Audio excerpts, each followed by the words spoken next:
পথে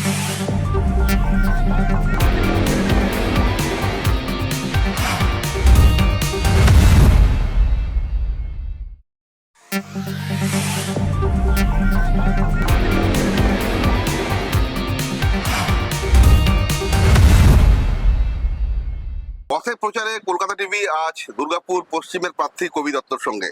আর সারাদিন আমরা থাকবো কবি দত্তর সঙ্গে। তিনি আজকে দুর্গাপুরে যেখানে যেখানে প্রচারে যাবেন, যেখানে যেখানে মিছিলে যাবেন, মানুষের সাথে কথা বলবেন, সমস্ত বিষয় আমরা কলকাতা টিভির সামনে তুলে ধরবো। এবং তার সঙ্গে আছে সারাদিন আমাদের এই জার্নি থাকবে। আমাদের কলকাতা টিভি দর্শকরা দেখবেন যে কিভাবে তিনি প্রচার করছেন। রাজনীতির আঙিনাতে এই প্রথমবার প্রবেশ কবি দত্তের। দীর্ঘদিন প্রশাসনিক পদ দায়িত্বের সঙ্গে সামলেছেন, এই প্রথম তিনি রাজনীতির মঞ্চে। কতটা সাড়া বাপ্পা পাচ্ছ? ভালো সাড়া পাচ্ছি। দেখো, আমার তো খুব একটা এক্সপিরিয়েন্স নেই এই ব্যাপারে, মানে প্রত্যক্ষ রাজনীতিতে, বাট মানুষের যে ভালোবাসা বা সেটা আমি আপ্লুত, খুব আন্তরিক ভাবে বলছি। আমি খুব কনফিডেন্ট, বাকিটা উপরে মার, উপরওয়ালার উপরে মার উপরে। Let's see. খুব ভালো সাড়া আমাদের যাত্রা। বাপ্পাদা খুব কনফিডেন্ট এবং একদমই যাত্রা শুরু হোক। আজকে আমরা সারাক্ষণ থাকবো কবি দত্তের সঙ্গে, পথে প্রচারের সঙ্গে কলকাতা টিভির টিম।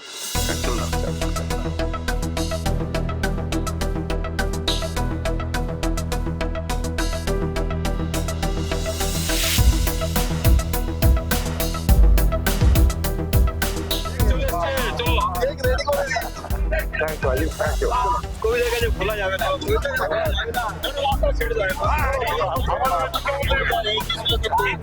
তারপরে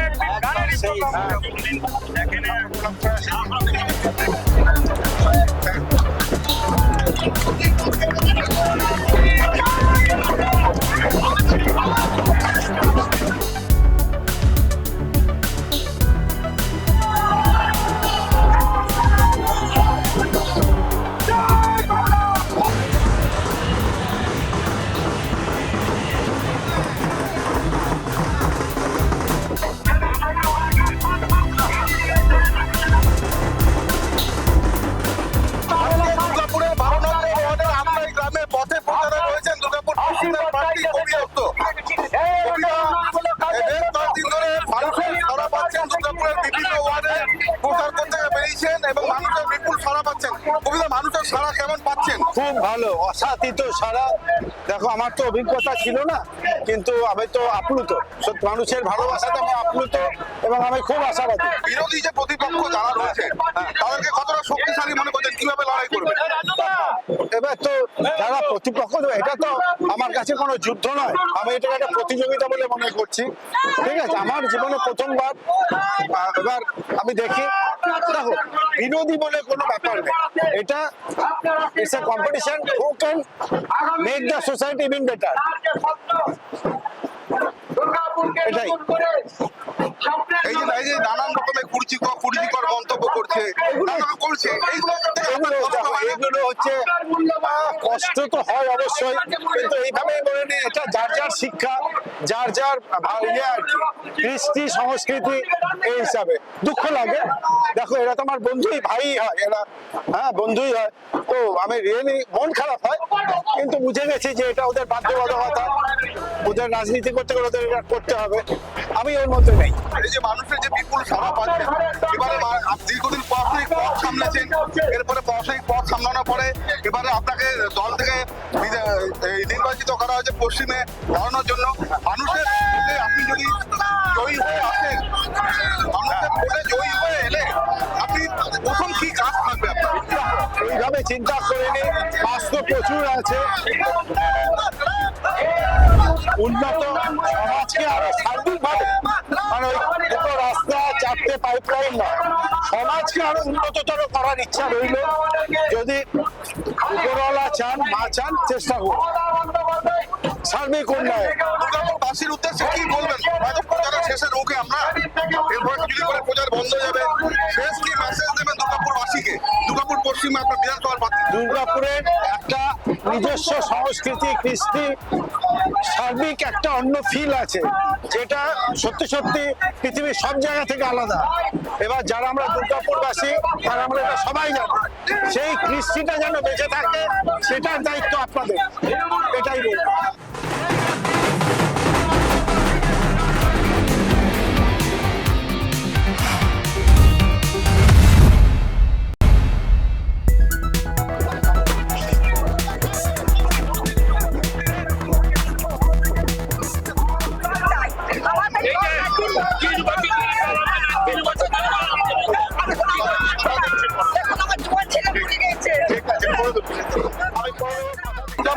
শিল্প এবং উন্নয়ন, আপনি সবসময় উন্নয়নের ধারাকে বজায় রেখেছেন।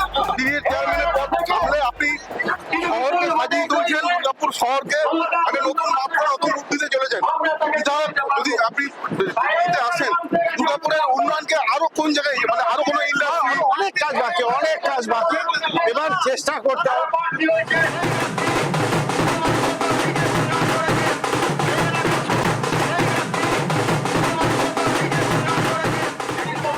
আমি চেষ্টা করব সব রকম, ধরো মানুষের এমপ্লয়মেন্ট বলো, যেগুলো আমি এখন বেরিয়ে বুঝতে পারছি, কিন্তু মানুষকে বাঙালিকে আরো উদ্যোগী হতে হবে। শুধু চাকরির ভরসায় বসে থাকলে হবে না। আমার ইচ্ছা চাকরির সাথে সাথে তাকে আরো উদ্যোগী, ব্যবসা করাতে উদ্যোগী করাবো। তার জন্য যা যা সাপোর্ট করার সেগুলো আমরা চেষ্টা করব। হ্যাঁ, আরো আধুনিক মানসিকতার জন্য চেষ্টা করব, ওয়াইড ভিশনের কথা চিন্তা করার চেষ্টা করব, ওই ন্যারো চিন্তাধারা থেকে বাইরে আনার চেষ্টা করব। দুর্গাপুর পশ্চিমের প্রার্থী কবি দত্তের সঙ্গে আমরা রয়েছি পথে প্রচারে, এবং তিনি পরিষ্কার ভাষায় জানালেন যেভাবে উন্নয়নের ধারাকে তিনি এডিডিএ চেয়ারম্যান হিসাবে দায়িত্বে থেকে কিভাবে উন্নয়নের ধারাকে এগিয়ে নিয়ে গেছেন, আগামী দিনে তিনি দুর্গাপুর পশ্চিমের বিধায়ক হিসেবে নির্বাচিত হলে এই উন্নয়নের ধারাকে তিনি আরো এগিয়ে নিয়ে যাবেন এবং আরো সুদূর প্রসারী করে তুলবেন। বিপুল জনসমর্থন আমরা দেখছি আজকে দুর্গাপুরের 12 নম্বরের আমরাই গ্রামে, এবং মানুষ তাকে স্বাগত,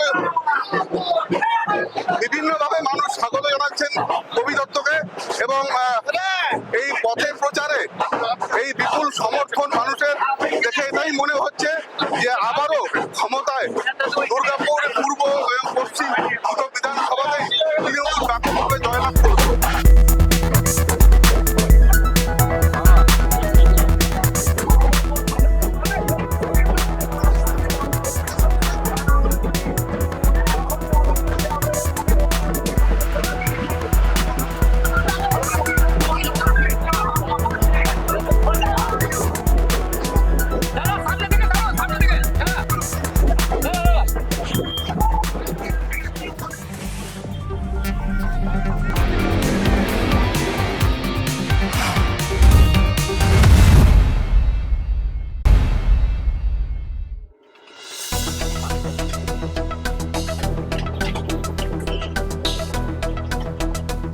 উনি আমাদের বাবা ষোলোটা দিনে এসেছিলেন, এসেছেন। আমরা চাই আমাদের এই রাস্তাটা একটু ইয়ে আছে, ভোটের পরে রাস্তাটা হয়, জলের সমস্যা আমাদের মিটে গেছে। হ্যাঁ, এমনি আমরা গোটা পাড়াটাই, আমাদের পাড়াটাই কোথাও মিটে, আমরা 99 থেকে 100% আমরা। আপনার কোনো প্রার্থী সমর্থন ভোট দেবেন? হ্যাঁ, বলছি যে ব্যক্তিগত লয়, ব্যক্তিগত হচ্ছে লোক লয়, আমরা পার্টির সমর্থন, দলের সমর্থন, টিএমসি সমর্থন। আপনাদের এখানে উন্নয়ন কেমন হয়েছে? উন্নয়ন মোটা ভালো হয়েছে, খালি রাস্তাটি বাকি আছে। বাপ্পাদা দুর্গাপুরে অনেক উন্নয়ন করেছে এডিডিএ চেয়ারম্যান যখন ছিল। অতএব আমাদের দুর্গাপুর পশ্চিমের 100% আমাদের ইয়ে আছে যে এবারে বাপ্পাদা জিতছে। আর আমাদের এই 12 নম্বর ওয়ার্ড আমরাই গ্রাম, সব সময় আমরা ভোটে লিড দিয়েছি, এবারও দেবো, আরো বেশি ভোটে দেবো।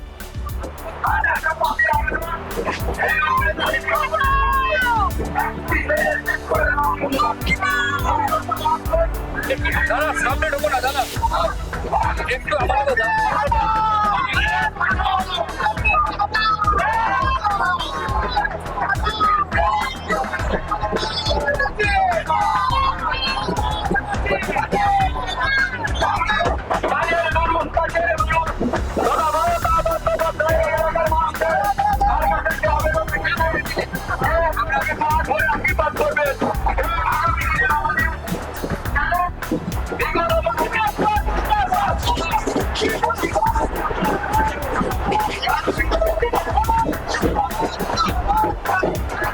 বিরোধীরা একটা কথা মানে দেখছি ওরা বেশি বলছে আর কি, যে দুর্গাপুর পুরসভার ভোট হয়নি, তাই জন্য নাকি নগর পরিষেবা পাওয়া যাচ্ছে না। আবার কেউ কেউ বলছেন অনেক জায়গাতে জল পাওয়া যাচ্ছে না, পানীয় জল পাওয়া যাচ্ছে না। এই দুটো ইস্যুকে, পানীয় জল এবং দুর্গাপুর পুর নিগমের ভোট না হওয়া, এই দুটোকে ওরা ইস্যু খারাপ করছে প্রথম ধাপের দিকে, মানে ম্যাক্সিমামই। এই জলের সমস্যা কি দুর্গাপুরে কি এতটাই রয়েছে বলে মনে হয়? দেখুন, আমি খুব সত্যি কথা বলছি, আমরা যেখানে থাকি সেখানে হয়তো নেই, সব জায়গাতে নেই, কিন্তু বাস্তব হচ্ছে কোথাও কোথাও কিন্তু মেনলি বস্তি অঞ্চলে কিছু কিছু প্রবলেম আছে বলে আমার সত্যিই মনে হয়েছে। তবে আমি দায়িত্ব নিয়ে বলছি, আমার প্রথম কাজ, যদি আমি আবারও বলছি, আমি যদি এডিডি চেয়ারম্যান থাকি, আমি হারিয়ে জিতিয়ে এই ইলেকশনে আমার সেটা কোনো ব্যাপার না, কিন্তু আমার প্রথম কাজ হবে এই দিকটাতে নজর দেওয়া। কারণ এটা কিন্তু আমার মনে হয়েছে অত্যাবশ্যকীয় পরিষেবা। ইয়েস, এটা আছে কিছু কিছু সব জায়গায় না, খুব কম জায়গাতেই আছে, কিন্তু আছে কিছু কিছু জেনুইন প্রবলেম আছে, এবং আমরা ডেফিনেটলি আপনাকে কথা দিয়ে যাচ্ছি এটার দিকে আমরা খুব বেশি রকম ভাবে নজর দেব। আমি তো নিজেকে এন্টারপ্রেনার বলতে ভালোবাসি, এবং আমি আক্ষরিক অর্থে তাই, আমি উদ্যোগী, আমি ব্যবসাদার নই, বিজনেসম্যান নই, আমি তাই মনে করি। এবার আমি এটাকে সেইভাবেই নিয়েছি যে প্রত্যেক সময়ে, প্রত্যেক এভরি স্টেজ অফ লাইফে কিছু নতুন নতুন কিছু কিছু করা। আপনি যে সিটি প্লেজার কথা বলছিলেন, সেটাও আপনি জানেন তখন বিগ বাজারও তৈরি হয়নি, আমি যে সময় ওটা করেছিলাম। এরকম ভাবে যখন যা যা করেছি, ধরুন জীবনে ব্যবসার ক্ষেত্রে এতদিন আজ থেকে 10 দিন আগেও তো আমি এন্টারপ্রেনার ছিলাম, ব্যবসা করতাম, তো সেক্ষেত্রে ওই নতুন নতুন জিনিস করেছি, নানা রকম করেছি। ধরুন বা আমরা দুর্গাপুরে প্রথম হোটেল উইথ সুইমিং পুল, আমাদের মাইক্রো বিয়ারি নতুন, প্রথম ফার্স্টে নিজেদের শপিং মল নতুন, এরকম আরো অনেক কিছু নতুন, ক্লাব কনসেপ্ট আমাদের নতুন, এবার এরকম অনেক নতুন নতুন করতে করতে রাজনীতির আঙিনাটাও আমার কাছে আমি নিয়েছি অ্যাজ এ এন্টারপ্রেনার। আমি সমাজের জন্য আক্ষরিক করতে বলছি, মন থেকে বলছি কথাটা, যে আমি এন্টারপ্রেনারশিপ অ্যাটিটিউড নিয়েই আমি এই কাজটা করব বা করতে চাই, এবং আমি প্রমাণ করতে চাইবো যে এটা যে আমি ঠিক কথা বলছি। আজ থেকে 5 বছর পরে আপনাদের সঙ্গে কথা বলবো, যদি আমাকে আপনাদের সবার আশীর্বাদ পাই তাহলে, আর নইলে আমার অন্যদিকে আমি আমার এন্টারপ্রেনারশিপকে কাজে লাগাবো। আপনি তো প্রথমে একজন দুর্গাপুরের নাগরিক, তারপরে আপনি সবার প্রিয় বাপ্পাদা, তারপরে আপনি রিডিএস চেয়ারম্যান, তারপরে আপনি রোগী কল্যাণ সমিতির চেয়ারম্যান, হাসপাতালের উন্নয়ন আপনি করেছেন, আসানসোল দুর্গাপুর ডেভেলপমেন্ট অথরিটির দায়িত্ব না করে আপনি শহরকে নতুন করে বড় রাস্তা দিচ্ছেন, যাতে জাতীয় সড়কে দুর্ঘটনা না হয়, শহরের মধ্যে দিয়ে মানুষ চলাফেরা করতে পারে, দুর্ঘটনা যাতে এড়ানো যায়, এই সব দিকে নজর দিয়েছেন। এই যে ইনফ্রাস্ট্রাকচারাল ডেভেলপমেন্ট, হ্যাঁ, দেখুন আমরা কথায় কথায় বলি না ইন্ডাস্ট্রি আনতে হবে, ইন্ডাস্ট্রি। দেখুন 1 নম্বর কথা হচ্ছে, আপনি প্রশ্ন করুন না করুন না বলে, আজকের দিনে যদি ভাবেন যে আপনারা ডিএসপির মতো, এমএমসির মতো ওই ভেপু বাজিয়ে লোক যাবে 3 শিফটে সাইকেলে করে, হাজার হাজার লোক, ওই দিন কিন্তু আর আসবে না। আজকের দিনে ইন্ডাস্ট্রি হচ্ছে, কিন্তু আগে যেখানে 1000 লোক লাগতো, এখন মেরে কেটে সেখানে 10টা লোক লাগে। আজকের দিনে সায়েন্স এতটাই এগিয়ে গেছে, লাগে। এবং কিন্তু সেটাকেও আনতে গেলে বা কোনো ইন্ডাস্ট্রি আনতে গেলে ফার্স্ট তারা যারা দেখবে, যে ইন্ডাস্ট্রিয়ালিস্ট এখানে ইনভেস্ট করবে, যে ক্যাপিটালিস্ট এখানে ইনভেস্ট করবে, তারাও তো দেখবে তাদের যারা আসবে এখানে তাদের কি ফ্যাসিলিটিস বা কি কি সুযোগ সুবিধা আছে নাকি। তারা তো আর হঠাৎ করে চাঁদে গিয়ে, মঙ্গল গ্রহে গিয়ে ইন্ডাস্ট্রি করবে না। তো এই ইনফ্রাস্ট্রাকচারাল ডেভেলপমেন্ট গুলো কিন্তু আমার ওই চিন্তাধারা নিয়ে করা, যে টু অ্যাট্রাক্ট দোজ পিপলস, যারা এখানে এসে থেকে ভালোভাবে থাকতে পারে, তাদের ছেলে মেয়েদের ফ্যাসিলিটিস, তাদের ফ্যামিলির ফ্যাসিলিটিস দিয়ে, হেলথের পরিষেবা প্রচুর আছে আমাদের ওখানে, ইনফ্রাস্ট্রাকচারাল ডেভেলপমেন্ট হয়ে যাচ্ছে প্রচুর, অ্যামিউজমেন্টও প্রচুর হয়ে যাচ্ছে। তো এগুলো হচ্ছে first step to face the industry. কবি দত্তর কথা শুনছিলাম, আমাদের দুর্গাপুর পশ্চিমের প্রার্থী, যাকে দল ঠিক করেছে এবারে রাজনীতির ময়দানে নামানোর। এতদিন তিনি প্রশাসনিক দায়ভার সামলেছেন, তিনি রোগী কল্যাণ সমিতির দায়ভার সামলে দুর্গাপুর মহকুমা হাসপাতালকে একটা নতুন রূপ দিয়েছেন, এবং সেখানে যে সমস্ত পরিষেবা শুধু আমাদের দুর্গাপুর মহকুমার রোগীরা নয়, দুর্গাপুর মহকুমার বাইরে বিহার, ঝাড়খণ্ড এবং অন্যান্য জেলা থেকেও সেই রোগীরা এসে বিনে পয়সায় ডায়ালিসিস থেকে শুরু করে সিটি স্ক্যান থেকে শুরু করে সবকিছু পরিষেবা তারা পান। দুর্গাপুর আমি মহকুমা হাসপাতালের কথা বলছি, যেখানে প্রাইভেট হাসপাতালে বা অন্যান্য জায়গাতে প্রচুর টাকা দিয়ে আপনাকে বিভিন্ন রকম টেস্ট করাতে হয়, সেখানে কি কি মেশিন আপনি নতুন নতুন নিয়ে এলেন? আমাদের এখানে দেখুন, আমাদের এখানে সব অনেক রকম মেশিন, দেখুন আমাদের এমনি যেগুলো আমাদের সবকিছু যা নর্মাল হসপিটাল, একটা সাব ডিভিশন হসপিটাল যা সব আছে, অ্যাডিশনালি যেগুলো আছে আমাদের কাছে, ধরুন আমরা বিনা পয়সায় সিটি স্ক্যান করি, আমাদের হসপিটালে বিনা পয়সায় ডায়ালিসিস হয়, আমরা ব্লাড বা সেপারেশন ইউনিট আমরা হচ্ছে, বাট ইটস আন্ডার কনস্ট্রাকশন, মানে প্রিপারেশন 8-2 মাস লাগবে। আমার সময় আমরা নতুন আউটডোর ইউনিট চালু করেছি, আমরা নতুন একটা 100 বেডের বিল্ডিং করেছি, আমরা এক্সিস্টিং এখন কাজ চলছে, আমাদের যে এক্সিস্টিং বিল্ডিং আছে তাতে ভার্টিক্যাল এক্সপ্যানশনের, এরকম নানা রকম কাজ। আপনার পেশেন্টের ফ্যাসিলিটিস জন্য আমরা প্রচুর আপনাদের শেড বলুন, থাকার জায়গা বলুন, আমরা আমাদের যে ফিমেল বা চাইল্ড ওয়ার্ড, এয়ার কন্ডিশন এবং কমপ্লিট যে কোনো কর্পোরেট হসপিটালের থেকেও বেটার আমাদের ইউপিভিসি উইন্ডো, ফল সিলিং, এডিট লাইট, এবং আমাদের যেটা আরেকটা ডেফিনেট নতুনত্ব, যেটা আমাদের হসপিটাল কিন্তু ক্লিনলিনেস মেনটেন বাই বা প্রাইভেট, আমাদের যারা প্রাইভেট হসপিটাল তারা নিজেদের, আমি তাদেরকে অনুরোধ করেছিলাম তারা নিজেদের উদ্যোগে তারা করে এখানে। তো আমাদের হসপিটাল ঝকঝকে তকতকে, আপনারা জানেন এটা সবাই। তো আমাদের অনেক কিছু নতুন, আমরা কদিন আগে ENT মেশিন আমরা আমাদের একটা গুরুদ্বারা থেকে আমাদেরকে আমরা চেয়েছিলাম, তারা আমাদেরকে দিল। এরকম আমরা অনেকের থেকে অনেক কিছু যেগুলো আমাদের দরকার, আমাদের বিলিং ফুললি কম্পিউটারাইজ, যাতে আপনার 2 বছর 5 বছর পরে কোনো পেশেন্ট যদি যায় আজকের দিনে তাদের হিস্ট্রি, কেস হিস্ট্রি আমরা সেখান থেকে পেয়ে যাব। তো আমাদের absolutely modern one, something modern one আমাদের সব কিছু। আমাদের অক্সিজেন প্ল্যান্টও আমাদের ওখানে তো হয়ে গেছে। আমরা যা করছি খুব সুন্দরভাবে হসপিটাল তৈরি করছি, শুধু দেখতে সুন্দরও, ক্লিনলিনেস পরিষ্কার একদম। সরকারি হসপিটাল বলতে যেটা সবাই আগে নাকে রুমাল দেয়, এখানে ঠিক উল্টো। আপনাদের গেলে ভালো লাগবে। আমাদের ওখানে আমরা যে আমাদের ধরুন দিনে অ্যাভারেজে 1500 ওখানে আউটডোর পেশেন্ট হয়, আমরা তাদের যাতে সুবিধা হয় তার জন্য আমরা ওখানে মা ক্যান্টিনও চালু করেছি, 5 টাকায় পুরোপুরি খাবার পাওয়া যায়। খুব সাধারণ লোকরা আসে ওখানে, বুঝতেই পারছেন। তার জন্য আলাদা শেড, কিচেন সেসবও করা হয়েছে। আমাদের যে বক্স সেখানেও নতুনভাবে আমরা করেছি, শেড সবকিছু। হ্যাঁ, ল্যাপ্রোস্কোপিক মেশিন আছে আমাদের, এভরিথিং উই হ্যাভ ডান এ লট দেয়ার।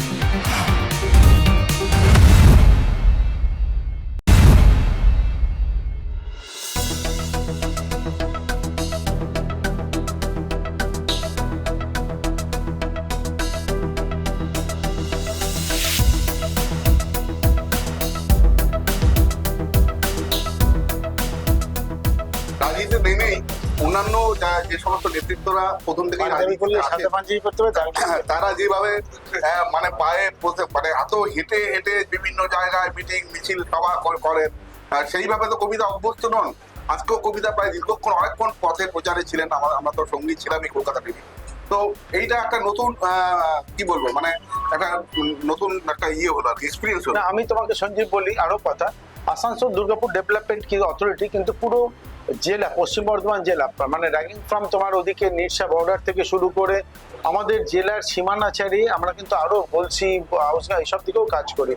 এবং তুমি খোঁজ নিলে জানতে পারবে যে আমরা কিন্তু এই যে কাজ, ইনফ্রাস্ট্রাকচারাল কাজ বা আমাদের ডেভেলপমেন্ট অথরিটির কাজ বেসিক্যালি সেটাই। আমরা কিন্তু পুরো জেলা জুড়ে ধরে করেছি। তুমি ইন্টেরিয়ারে তুমি চলে যাও, বারাবণীতে তুমি চলে যাও, যেমন এতে খোঁজ নাও যে আমরা কত কোটি কোটি টাকার কাজ করেছি। আসানসোলে তুমি এই যে 4 লেন, আমরা যে এখানে সব দুর্গাপুরের যত রাস্তা, তুমি যেগুলো যেখানে আমাদের জমি আছে তুমি দেখো প্রচুর রাস্তা, বড় বড় রাস্তা 4 লেনিং।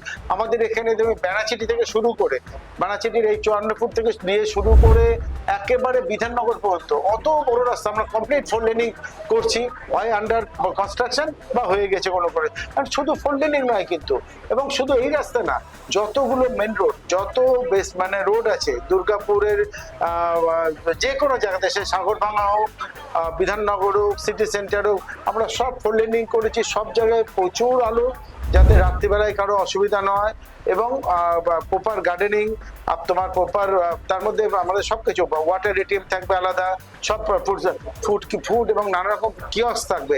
অনেকে করে যে আমরা হকার করছি, ইটস নট দ্যাট। আমরা হকারদেরকে সুন্দরভাবে আমাদের তাদের পার্মানেন্ট জায়গা করে দিচ্ছি সুন্দরভাবে, যাতে কেউ তাদের দিকে আঙুল তুলতে না পারে। এই যে বিরোধীরা চক্রান্ত করে বলে না যে আমরা হকার, না, এগুলো তাদের শিক্ষার অভাব। আমরা তাদেরকে কিন্তু আরো সুন্দর, আমি পুনর্বাসন কতটার বিরোধী, আমি তাদের আরো সুন্দর করে ব্যবস্থা করে দেবো। ইয়েস, যাতে কেউ তাদেরকে আরো কোনোদিন গিয়ে তাদেরকে উচ্ছেদের কথাও না বলতে পারে, তাদেরকে আঙুলও তুলতে না পারে, তাদের তোলাবাজিরও শিকার হতে না হয়, কোনো কিছু না। আমরা তার থেকে প্রপার ভাড়া নেবো, এবং আমরা সুন্দর কিয়স্ক, পুরো দুর্গাপুরে সব কিয়স্ক এক রকমের দেখতে হবে। তুমি দেখো আমরা প্রচুর ফাউন্টেন লাগিয়েছি, সবগুলো আমরা দেখো সুন্দর করে ফাউন্টেন লাগিয়েছি, প্রপার এখনো পর্যন্ত মেনটেন। আমরা পুরো পার্কিং এর ব্যবস্থা করেছি। কারা পার্কিং করছে না? স্বনির্ভর গোষ্ঠীর মেয়েরা পার্কিং করছে, মেয়েদের রোজগারও হচ্ছে, আমাদের পার্কিং থেকে আমরাও রোজগার করছি, এবং দে আর সো হ্যাপি। মানে মেয়েদের রোজগার, এটা আমার একটা মানে খুব ভালো লাগার ব্যাপার, ভালো জায়গার ব্যাপার। আমি তোমাদেরকে বলবো, যারা এই স্বনির্ভর গোষ্ঠীর মেয়েরা যারা পার্কিং চালাচ্ছে, তোমরা তাদের কাছে গিয়ে জেনে আসবে হাউ হ্যাপি দে আর। একটা মেয়েরা বাইরে বেরিয়েছে যখন সে পার্কিং চালাচ্ছে, রোজগার করছে, হ্যাঁ, তারা কত খুশি। প্রতিশ্রুতি দেওয়া আর কাজ করা দুটোর মধ্যে পার্থক্য কোথায় খুঁজে পাও তুমি? আমি একটা প্রতিশ্রুতি দিয়ে দিলাম যেটা করে দেবো, কিন্তু আমি মনে মনে ঠিক করলাম না আমি এই কাজটা করবো, দুটোর মধ্যে সিমিলারিটি বা পার্থক্য জানি না। আমি অন্তত সেই রকম আমি তো বললাম আমি তো রাজনীতি বলতে আমি উন্নয়নের রাজনীতি করবো। আমি একটু আগে শাহাবুদ্দিন ভাইকে বলছিলাম যে শাহাবুদ্দিন ভাই যেতে যেতে বলছিলাম শাহাবুদ্দিনকে যে তোমাকে দেখাবো কি তোমরা যে রাজনীতি করেছো আর রাজনীতি করতে তো হ্যাঁ তোমাকে দিয়ে করো। আমি ঠিক বললাম ওকে, তুমি দেখবে আমি কি করে। স্যার আমি করবো নিশ্চয়ই। দিদি